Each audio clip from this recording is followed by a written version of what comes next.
ಪತ್ರಿಜಿ ಗುರುಗಳಿಗೆ ಕೋಟಿ ನಮಸ್ಕಾರ ಅರ್ಪಿಸುತ್ತಾ ನನ್ನ ಮಾರ್ಗದರ್ಶಕರಾದ ಕೋಟೇಶ್ವರ ಮಂಗಳ ಮೇಡಮರು ಹಾಗೂ ಈ ಮಹೋತ್ತಾರ ವೇದಿಕೆಯ ಫೌಂಡೇಶನ್ ಅದರ ನರ್ಸರಿಗೂ ಹಾಗೂ ತಲ್ಲ ಮಾರ್ಷಿಗೆ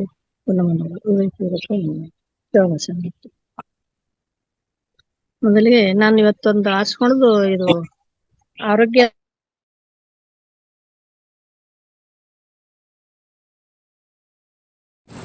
ಮ್ಯಾಮ್ ಮ್ಯೂಟ್ ಅಲ್ಲಿ ಇದ್ದೀರಾ, ಅನ್ಮ್ಯೂಟ್ ಮಾಡ್ಕೊಳ್ಳಿ ನೀವು. Okay ma'am.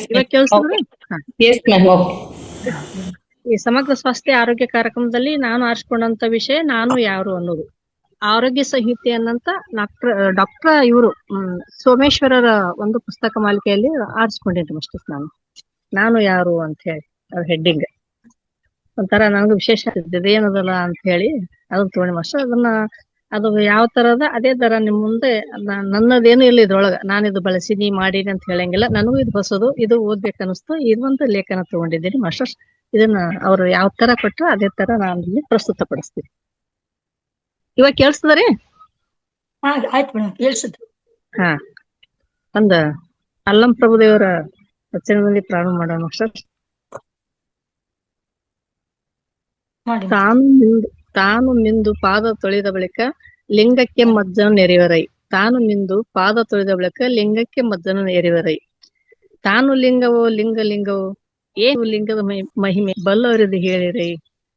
ಲಿಂಗದ ಸಂಬಂಧ ಅರೇ ಕೆಟ್ಟರೆ ಗುಹೇಶ್ವರ. ಲಿಂಗ ಪೂಜೆ ಮಾಡ್ಕೊಳ್ಳೋದನ್ನ ಅದ್ಭುತವಾಗಿ ಹೇಳಂದ್ರೆ ಲಿಂಗ ಅಂತಂದ್ರೆ ಬೇರೆ ಅಲ್ಲ, ನಿನ್ನದೇ ಒಂದು ಅಂಗ ಅದು. ಹಂಗ ಪೂಜೆ ಮಾಡ್ಕೋರಿ, ನೀ ಸ್ನಾನ ಮಾಡಿ ಅಂದ್ರೆ ಯಾರು ಅಂತ ಹೇಳ್ತಾರ ಅಂದ್ರೆ ನೀನೇ ಅಂತ ಹೇಳಿ. ನಾ ಈ ವೇದಿಕೆ ಬಂದ್ಮೇಲೆ ತಿಳಿಯೋ ಎಲ್ಲ ಭಗವಂತ ಎಲ್ಲ ನಿಂದ.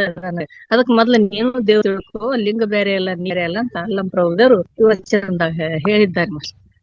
ನಾನು ಯಾರು ಎನ್ನುವ ಪ್ರಶ್ನೆಯು ಹೇಳವರು ಅಧ್ಯಾತ್ಮಕ್ಕೆ ಸಂಬಂಧಪಟ್ಟದ್ದಲ್ಲ, ಇದು ನಮ್ಮ ಆರೋಗ್ಯ ಸಂಬಂಧಪಟ್ಟದ್ದು ಅಂತ ಹೇಳ್ತಾರೆ. ನೇರವಾಗಿ ನಮ್ಮ ಆರೋಗ್ಯಕ್ಕೆ ಸಂಬಂಧಪಟ್ಟ ಪ್ರಶ್ನೆ ಆಗಿದೆ. ಒಬ್ಬ ವಯಸ್ಕ ಮನುಷ್ಯನ ದೇಹದಲ್ಲಿ 37.2 ಲಕ್ಷ ಕೋಟಿ ಟ್ರಿಲಿಯನ್ ಜೀವಕೋಶಗಳಿರುತ್ತವೆ. ಅದೇ ವಯಸ್ಕ ಮನುಷ್ಯನ ದೇಹದ ಒಳಗೆ ಮತ್ತು ಹೊರಗೆ 100 ಲಕ್ಷ ಕೋಟಿ ಸೂಕ್ಷ್ಮ ಜೀವಿಗಳು ವಾಸಿಸುತ್ತವೆ. ನಮ್ಮ ದೇಹದೊಳಗಿರುವಂತ ಸೂಕ್ಷ್ಮ ಜೀವಿಗಳು ಮಾಸ್ಟರ್ಸ್ ಇವು.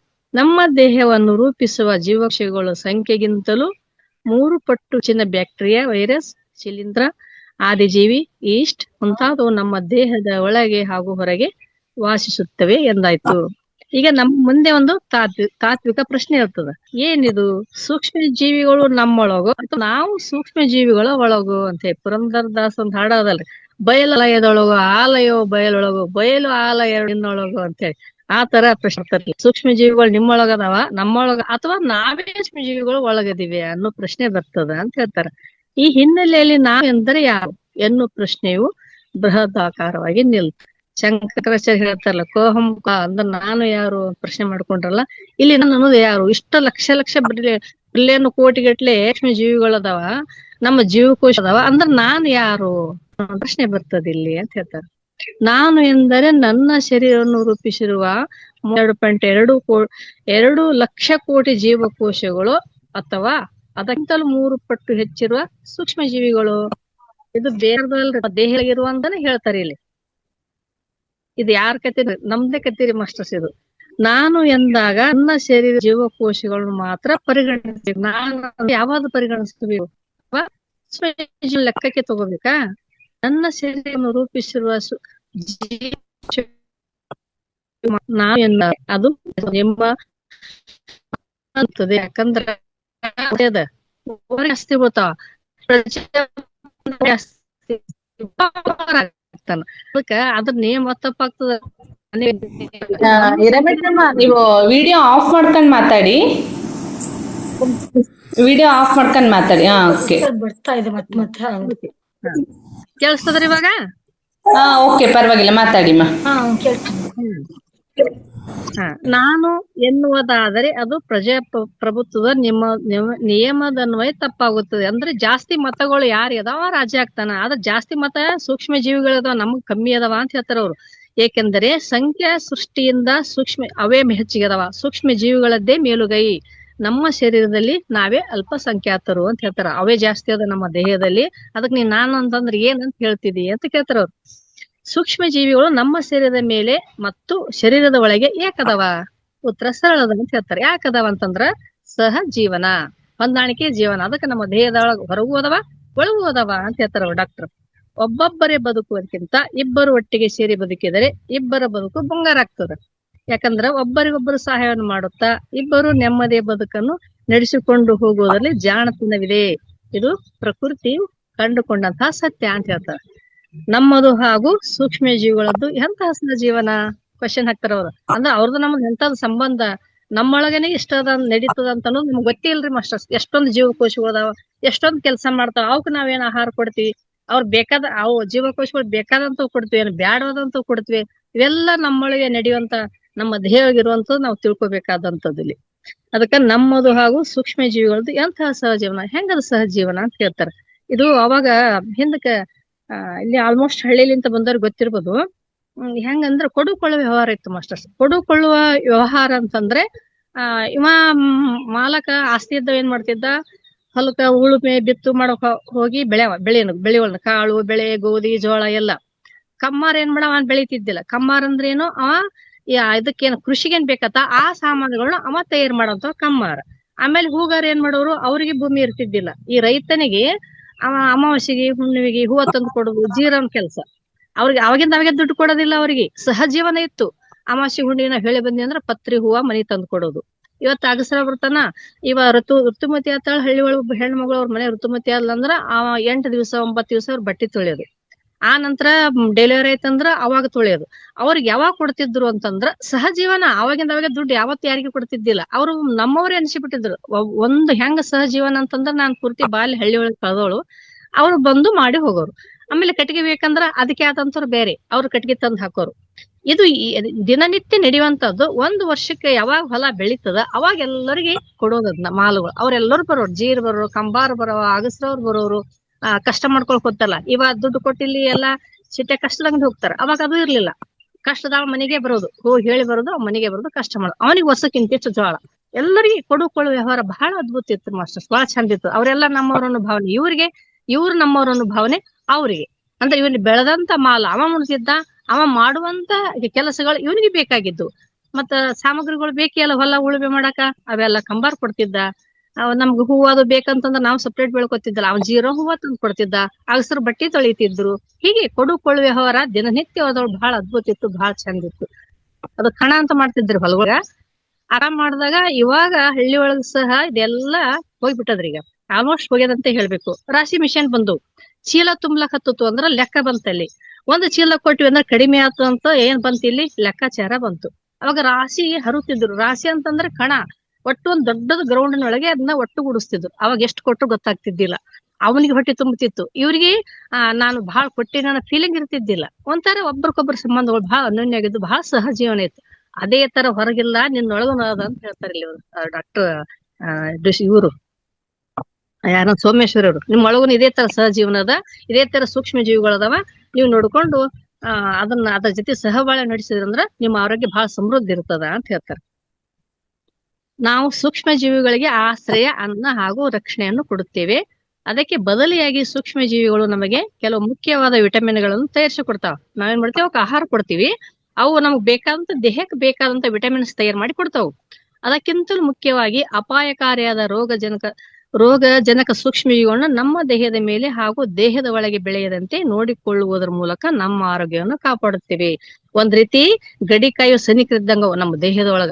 ಯಾವ್ದಾದ್ರು ಒಳಗ್ ಬಂದ್ರ ಈ ಸದ್ಯ ನಾನು ಯುದ್ಧಕ್ಕೆ ಸನ್ನದ್ಧ ನಿಂದಿರ್ತೀನಿ ಅನ್ನೋ ಭಾವದೊಳಗ ಅವು ಹೋರಾಡ್ತಾವ್. ಯಾವಾಗ ನಮ್ಗ್ ಜ್ವರ ಬಹಳ ಆರೋಗ್ಯ ತಪ್ಪುತ್ತದ, ಅವು ಹೋರಾಟ ಮಾಡಕ್ ಶಕ್ತಿ ಇರಂಗಿಲ್ಲ ಮಾಸ್ಟರ್ಸ್. ಅವಾಗ ನಮ್ಗ ಆರೋಗ್ಯ ತಪ್ಪುತ್ತದ. ಅವ್ ಹೋರಾಟ, ಇವ್ರು ಡಾಕ್ಟರ್ ಕಡೆ ಇಂಜೆಕ್ಷನ್ ಮಾಡ್ಕೊತೀವಿ, ಔಷಧ ತಗೋತೀವಿ ಅಲ್ರ, ಅದ್ ಏನ್ ಕೊಡ್ತಾರ ಹೊಳ್ಳಿ ಅವಕ್ಕ ಆ ಸೂಕ್ಷ್ಮ ಜೀವಿಗಳಿಗೆ ಶಕ್ತಿ ಬರ್ಸಂಗ ಅಂತ ಕೊಡ್ತಾರ. ಅವಾಗ ಮತ್ತ ಧೈರ್ಯದಿಂದ ಹೋರಾಟ ಮಾಡಿ ನಮ್ಮನ್ನ ಆರೋಗ್ಯ ಸ್ಥಿತಿಯಲ್ಲಿ ಸುಸ್ಥಿತಿಯಲ್ಲಿ ಇಡ್ತಾವ ಅಂತ ಹೇಳ್ಬೋದು ನಾವು. ಸೂಕ್ಷ್ಮ ಜೀವಿಗಳು ನಮ್ಮ ದೇಹದ ಮೇಲೆ ಏನೇ ಒಂದು ಬಂದ್ರು ಅಟ್ಯಾಕ್ ಮಾಡ್ಲಾರ್ದಂಗ ಬಹಳ ಪ್ರೊಟೆಕ್ಟ್ ಮಾಡ್ತಾವ. ಅವಕ್ಕೂ ಸಾಧ್ಯ ಆಗು ಮಟ್ಟ ಮಾಡ್ತಾರೆ ಯುದ್ಧ ಸೈನಿಕರು. ಮತ್ತ ಸೈನಿಕರೊಳಗ ಅವ್ರಿಗೆ ಆರೋಗ್ಯ ಸರಿ ಇತ್ತಂದ್ರೆ ಸೈನಿಕರು ಹೊರಡ್ಬೇಕಲ್ಲ ನಮ್ಮ ಗಡಿ ಪ್ರದೇಶದೊಳಗ. ಇವರು ಶತ್ರುಗಳು ಒಳಗ್ ಬರ್ಲಾರ್ದ ಹಾಗೆ ಅವ್ರಿಗೆಲ್ಲ ಬೇಕಾದ ಒದಗಿಸ್ಬೇಕ ನಾವು. ಅವ್ರಿಗೇನ್ ಬಂದೂಕ್ ಬೇಡ್ತಾರ, ಅವ್ರಿಗೆ ಏನ್ ಬೇಡ್ತಾರ ಎಲ್ಲಾ ಒದಗಿಸ್ಬೇಕ ನಾವು. ಒದಗಿಸಿದಾಗ ಅವ್ರು ಸಮರ್ಥವಾಗಿ ಅಲ್ಲಿ ಯುದ್ಧ ಮಾಡಿ ಸೈನಿಕರನ್ನ ಹೊರಗಿನ ಶತ್ರುಗಳನ್ನ ಒಳಗಡೆ ಬರಕ್ ಅವ್ರು ಬಿಡುವುದಿಲ್ಲ. ಅವರೇ ಹೋರಾಡುವಂತ ಸೈನಿಕರು ಸಮರ್ಥವಾಗಿರ್ಲಿಕ್ಕಂದ್ರೆ ಏನಾಗ್ತದ, ಹೊರಗಿಂದ ಎಲ್ಲಾ ಶತ್ರುಗಳು ನಮ್ಮೊಳಗ ಬಿಡ್ತಾರ. ಅದೇ ರೀತಿ ಅವ್ರ ಸಮರ್ಥವಾಗಿ ನಾವು ಇಟ್ಕೊಳ್ಳದೆ ಇದ್ರ ನಮ್ಮ ದೇಹ ಏನಾಗ್ತದ, ಆರೋಗ್ಯ ಅನಾರೋಗ್ಯಕ್ಕೆ ಎಡಿ ಮಾಡಿ ಕೊಡ್ತೀವಿ ನಾವು. ಅದಕ್ಕೆ ಹೇಳ್ತಾರೆ ಇಲ್ಲಿ ನಮ್ಮ ಆರೋಗ್ಯನ ಕಾಪಾಡ್ತಾವ, ಇಲ್ಕಂದ್ರೆ ಏನಾಗ್ತದ, ನಮ್ಮ ಆರೋಗ್ಯ ಹದಗೆಟ್ಟು ಹೋಗ್ಬಿಡ್ತದೆ. ಸೂಕ್ಷ್ಮ ಜೀವಿಗಳು ಆಶ್ರಯ ಮತ್ತು ಅನ್ನಕ್ಕಾಗಿ ನಮ್ಮ ಶರೀರದಲ್ಲಿವೆ ಎನ್ನುವುದನ್ನು ತಿಳ್ಕೊಂಡಿವಿ. ಹೌದ್ರೆ, ನಮ್ಮ ಒಪ್ಪಂದದ ಅನ್ವಯ ಒಪ್ಪಂದ ಆಗಿರ್ತದ. ಅದಕ್ಕ ನಮ್ಗ ಏನ್ ಒಪ್ಪಂದ ಆಗಿರ್ತದ, ನನ್ ಬೇಕಾದಂತ ಆಹಾರ ನೀನ್ ಕೊಡ್ಬೇಕು ಅಂದ್ರ ನಾನ್ ನಿನ್ನನ್ನ ಆರೋಗ್ಯ ಇಡ್ತೀನಿ ಅಂತ ಒಪ್ಪಂದ ಆಗಿರ್ತದ ಅವ್ರಿಗೆ ನಮ್ಗ.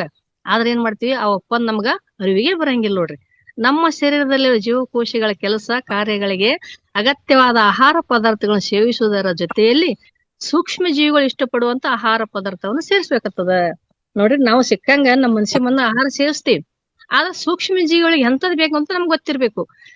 ನಾವೀಗ ಇದಕ್ ಹೋದಾಗ ಬಹಳ ಡಿಸೆಂಟ್ರಿ ಹತ್ತಾಗದು, ಅಲ್ಲಿ ಸೂಕ್ಷ್ಮ ಬ್ಯಾಕ್ಟೀರಿಯಾ ಉತ್ಪತ್ತಿ ಆಗ್ಬೇಕಾದ್ರೆ ಏನ್ ಕೊಡು ಅಂತಾರ, ಫಸ್ಟ್ ಮಾಸ್ಟರ್ಸ್ ಮೊಸರು ಕೊಡ್ರಿ ಅಂತಾರ. ಮೊಸರಿನೊಳಗ ನಮ್ಮ ದೇಹಕ್ಕೆ ಬೇಕಾದಂತ ಬೇಕಾದ ಬ್ಯಾಕ್ಟೀರಿಯಾಗಳು ಇರ್ತಾವ, ಗುಡ್ ಬ್ಯಾಕ್ಟೀರಿಯಾ ಇರ್ತಾವ, ಅದಕ್ ಮೊಸರು ಕೊಡ್ರಿ ಅಂತಾರ. ಅಂತ ಅವಕ್ ಬೇಕಾಗಿದ್ದನ್ನು ನಾವು ಕೊಡ್ಬೇಕು. ಬರೇ ನಮ್ಮ ನಾಲಿಗೆ ರುಚಿ, ನಮ್ಮ ವಾಸನೆ ರುಚಿಗೆ, ನಮ್ಮ ಕಣ್ಣಿನ ನೋಡಿದ ತಕ್ಷಣ ತಿನ್ಬೇಕನ್ನಂತ ಕಣ್ಣು ನೋಟಕ್ಕ ಮರಳಾದೀವಿ ಅಂತಂದ್ರ ತ್ರಾಸ ಆಗ್ತದ ಅಂತ ಹೇಳ್ತಾರ. ಸೂಕ್ಷ್ಮ ಜೀವಿಗಳು ಇಷ್ಟಪಡುವ ಆಹಾರ ಪದಾರ್ಥಗಳನ್ನು ನಾವು ಸೇವಿಸಬೇಕಾಗುತ್ತದೆ. ಅದಕ್ಕೆ ಯಾವುದೇ ಬೇಕು ಅನ್ನೋದು ನಮ್ಗ ಅರಿವು ಇರಬೇಕು. ಸೂಕ್ಷ್ಮ ಜೀವಿಗಳಿಗೆ ನಾವು ಕೊಟ್ಟಿರುವ ಮಾತನ್ನು ಉಳಿಸ್ಕೊಳ್ಬೇಕು. ಹೌದಲ್ರಿ ಮಾಸ್ಟರ್? ನಾವು ಕೊಡುಕೊಳ್ಳಿ ಯಾವ್ರಂದ್ರ, ನೀ ಇದು ಕೊಡ್ತಿದಿ, ನೀವೊಂದೇನೋ ನಿನ್ ಮನೇನ್ ಸಾಮಾನ್ ಕೊಡ್ತಿದ್, ನಾನು ಅದು ಕೊಡ್ತೀನಿ ಅಂತ ಒಪ್ಪಂದ ಆಗಿರ್ತದ. ನೀನೇ ಕೊಡ್ಲಿಕ್ಕಂತಂದ್ರ ಅದ್ ಹೆಂಗ್ ಕೊಡಕ್ ಸಾಧ್ಯ? ಕೊಡಕ್ ಆಗುದಿಲ್ಲ. ಅದು ಮಾತು ಉಳಿಸ್ಕೋಬೇಕಾಗ್ತದಲ್ಲ ನಾವು. ಅದಕ್ಕ ನಾವು ಮಾತಿಗೆ ತಪ್ಪಿದ್ರೆ ಏನಾಗ್ತದ, ಸೂಕ್ಷ್ಮ ಜೀವಿಗಳು ದಂಗೆ ಹೇಳ್ತಾವ ಅಂತ ಹೇಳ್ತಾರ ಮಾಸ್ಟರ್ಸ್. ನಿಜ ಅಲ್ರಿ ಇದು. ಹೊಟ್ಟೆ ನುಸುದು, ಟಾಯ್ಲೆಟ್ ಹತ್ತುದು, ಆರೋಗ್ಯ ಹದಗೆಡುದು ಹೆಂಗ್ ಆಗ್ತದ್ರಿ? ಏನಾದ್ ಬೇಡ ತಿಂದು ಬಂದೇವಂದ್ರ ದಂಗೆ ಹೇಳ್ತಾವತ್ರಿ. ಸುಮ್ಮನೆ ಎಲ್ಲ ಒಳಗಿನ ಸೂಕ್ಷ್ಮ ಜೀವಿಗಳು ಆ ನಮ್ನಿ ಅದಾವಂತ್ರು. ಅದಕ್ಕ ಇನ್ನೊಂದ್ ಏನಂತಾರ, ಮೆದುಳು ನಮ್ದು ಇನ್ನೊಂದು ಹೊಟ್ಟೆನೆ ನಮ್ದು ಎರಡನೇ ಮೆದುಳು ಅಂತಾರ. ಅವು ದಂಗೆ ಎದ್ದು ಅಂತಂದ್ರ ನಮ್ ಬ್ರೇನ್ ಸದ್ಯಕ್ಕ ಎಚ್ಚರ ತಪ್ಪಿಸ್ತಾವಂತ್ರಿ ಅವು. ಅದ ಕೆಲ್ಸ ಕೊಡುವಂತ ಸರಿ ಅದಕ್ ಸದಿ ಎಚ್ಚರ ತಪ್ಪಿಸ್ತಾವಂತಾವ. ಅಷ್ಟೊಂದು ಸ್ಟ್ರಾಂಗ್ ಅದಾವು. ಅದಕ್ ಅವ್ನ್ ಕಾಯ್ಕೋರಿ ಅಂತ ಹೇಳ್ತಾರ. ಮಾತಿಗೆ ತಪ್ಪಿದರೆ ಸೂಕ್ಷ್ಮ ಜೀವಿಗಳು ದಂಗೆ ಏಳುತ್ತವೆ. ನಾವು ಕಲ್ಪಿಸಿಕೊಳ್ಳಲು ಸಾಧ್ಯವಾಗದ ರೀತಿಯಲ್ಲಿ ನಮ್ಮ ಮೇಲೆ ದಾಳಿಯನ್ನು ಮಾಡುತ್ತವೆ. ಈಗ ಹೊರಗಡೆ ಶತ್ರುನ ನಾವ್ ಏನ್ ಮಾಡುವುದು, ನೋಡ್ತಿವಿ, ಎದುರಿಸ್ತೀವಿ. ಒಳಗಡೆನೆ ಶತ್ರು ಇತ್ತಂದ್ರ ಹೆಂಗ ಗೊತ್ತೇ ಆಗುದಿಲ್ಲಲ್ರಿ? ಹಿತಶತ್ರು ಅಂತಾರಲ್ಲ, ಮನೆಯೊಳಗೆ ಶತ್ರು ಇದ್ರೆ ಹೆಂಗ, ನನ್ನೊಳಗೆ ಶತ್ರು ಇದ್ರೆ ಹೆಂಗ, ನಾ ಹೆಂಗ್ ಉಳಿತೀನಿ ನನ್ನ ದೇಹದೊಳಗೆ ಶತ್ರು ಇದ್ದಂದ್ರ? ಅದಕ್ಕ ಶತ್ರುತ್ವ ಬಿಟ್ಟು ನಿಮ್ಮ ಸೂಕ್ಷ್ಮ ಜೀವಿ ಜೊತೆ ನೀವು ಮಿತ್ರತ್ವವನ್ನು ಪಡೆಯಿರಿ ಅಂತ ಹೇಳ್ತಾರ. ದಾಳಿ ಏನ್ ಮಾಡುತ್ತವೆ, ನಮ್ಮನ್ನು ನಾನಾ ರೋಗಗಳ ಗೂಡನ್ನಾಗಿ ಮಾಡಿ ನಮ್ಮ ಅಕಾಲ ಸಾವೇ ಕಾರಣ ಆಗ್ತಾವ. ಈಗ ಎಲ್ಲ ಚೋರಿ ರೋಗಗಳು ಯಾಕೆ ಬರ್ತಾವ ಅಂತಂದ್ರ, ನಾವು ಆ ಸೂಕ್ಷ್ಮ ಜೀವಿಗಳಿಗೆ ಬೇಕಾದಂತ ಆಹಾರ ನಾವು ತಗೊಳ್ಳ, ನಮ್ಮ ಇಷ್ಟದ ಪ್ರಕಾರ ತಿಂತೀವಿ, ಸಿಕ್ಕದ್ದು ತಿಂತೀವಿ, ಏನ್ ನೋಡಿ ತಿಂತೀವಿ, ಊಟ ಮಾಡಿರ್ತೀವಿ. ಮತ್ತೆ ಎಲ್ಲಿ ಹೊರಗೆ ಏನಾರ ನೋಡ್ತು ಅಂದ್ರ ಜೀವ ಬಗಸ್ತದ, ಅದು ಮನ್ಸ ಏನ್ ಮಾಡ್ತಾ ಆ ಕಡೆ ವಾಲ್ತದ. ಅವಾಗ ಏನಾಗ್ತದ, ಎಲ್ಲ ಇತಿ ಮೀರಿ ಅದ್ರ ಒಳಗ ದಂಗೆ ದಂಗೆ ಎದ್ದು ಏನಾಗ್ತದ, ನಮ್ಮ ಆರೋಗ್ಯ ಹದಗೆಟ್ಟಿರ್ತದಲ್ಲ, ಅವಾಗ ಇದ್ದಿರ್ತಾವ. ಅದಕ್ಕ ಹಂಗ್ ಮಾಡಬೇಡ್ರಿ, ಬೇಕಾದಂತವ್ ತಿನ್ರಿ, ಬಹಳ ತೊಂದರೆ ಕೊಡ್ತದದು ಅಂತಾರ. ಯಾವ್ಯಾವ ಇಡ್ಬೇಕು ಮಾಸ್ಟರ್ಸ್? ನಾವು ನಮ್ಮ ಆರೋಗ್ಯಕ್ಕೆ ನಾವೇ ಜವಾಬ್ದಾರರು, ವೈದ್ಯರಲ್ಲ. ನಾವು ನಮ್ಮ ದೇಹವನ್ನು ಕಾಪಾಡಿಕೊಳ್ಳುವುದರ ಜೊತೆಯಲ್ಲಿ ನಮ್ಮ ನಂಬಿ ಸೂಕ್ಷ್ಮ ಜೀವಿ ಯೋಗಕ್ಷೇಮದ ಹೊಣೆಯನ್ನು ಹೊರೋಣ. ಇದು ನಮ್ಮ ಧರ್ಮ ಮಾತ್ರವಲ್ಲ, ಕರ್ತವ್ಯ ಆಗ್ಯದ. ಹೇಳ್ತಾರ ನೋಡ್ರಿ ಹೆಂಗಂದ್ರ, ಇದು ಏನೋ ನನ್ ಮನಸ್ಸಿಗೆ ಬಂದು ನಾ ತಿಂತೀನಿ ಅನ್ನೋ ಇಲ್ಲ. ಅದು ಹೆಂಗ್ ಇರ್ಬೇಕು, ಹೊಂದಾಣಿಕೆ ಇರ್ಬೇಕ. ನಿನ್ ಮನಸ್ಸಿಗೆ ಬಂದಂಗ ನೀ ಮಾಡಿ, ಆಗ್ಬಾರ್ದು ಮಾಡಬಾರ್ದು ಮಾಡಿದ್ರೆ ಏನಾಗ್ತದ್ರಿ, ಆಗಿಬಿಡ್ತ. ನಮ್ಮದಕ್ಕಿನ ಅರ್ಥ ಮತ್ತು ಸಾರ್ಥಕತೆಯು ಸಹಜೀವನಲ್ಲಿದೆ. ಹೌದಲ್ರಿ ಮಾಸ್ಟರ್? ಹೊರನು ಅನ್ವಯಿಸ್ತದೆ, ನಮ್ಮೊಳಗೂ ಅನ್ವಯಿಸ್ತದೆ. ನಾವು ಪ್ರಕೃತಿಯೊಂದಿಗೆ ಹೊಂದಿಕೊಂಡು ಸಹಜೀವನ ನಡೆಯೋಣ. ಇದು ಎಷ್ಟ ಮೊದಲು ನೋಡ್ರಿ. ಪ್ರಕೃತಿ ಇದ್ದೆ ಅಂತಂದ್ರ ಅದು ಹೊಂದಾಣಿಕೆ ಹೆಂಗದ, ಪ್ರಕೃತಿ ಒಳಗೂನು ಅದ, ಹೊರಗೂನು ಐತಿ. ನಮ್ಮ ಸಂಸಾರದೊಂದಿಗೆ ಹಾಗೂ ನಮ್ಮ ಸಮಾಜದೊಂದಿಗೆ ಕೊಂಡು ಸಹಜೀವನ ನಡೆಸೋಣ. ಕೊನೆಗೆ ನಮ್ಮೊಡನೆ ನಾವು ಹೊಂದಿಕೊಂಡು ಸಹಜೀವನ ನಡೆಸೋಣ. ಅದು ಬಹಳ ಮುಖ್ಯದ. ಮೊದ್ಲ ಕಡಿಗೇನಂತ ಬಂತು, ನಮ್ಗ ನಾವು ಹೊಂದ್ಕೋಬೇಕು. ನಮ್ಗ ನಾವು ಹೊಂದಾಣಿಕೆ ಆಗ್ಲಿಕ್ಕಂದ್ರ ಮತ್ತೆಲ್ಲಿ ಹೊಂದಾಣಿಕೆ ಆಗೋದು? ಸಹಜೀವನವು ಅನಿವಾರ್ಯ. ಸಮಯದ ಒಂದ್ ಪೇಸ್ ತಗೊಂಡ್ರೆ ಮಾಸ್ಟರ್ಗೆ ಮುಂದುವರಿ ಕೊಡ್ರಿ. 15 ನಿಮಿಷ ಆಯ್ತು ಮ್ಯಾಮ್ ನಂದು. ಇಲ್ಲ ಅಂದ್ರೆ ಇನ್ನೊಂದೆರಡು ಟಿಪ್ಸ್ ಅದಾವ, ಹೇಳಂದ್ರ ತಗೋತೀನಿ. ಮೇಡಮ್ ಇನ್ನೊಬ್ರು ಮಾಸ್ಟರ್ ಇದಾರಲ್ವಾ? Thank you ma'am. ಅವಕಾಶ ಕೊಟ್ಟಕ್ಕೆ ಧನ್ಯವಾದ.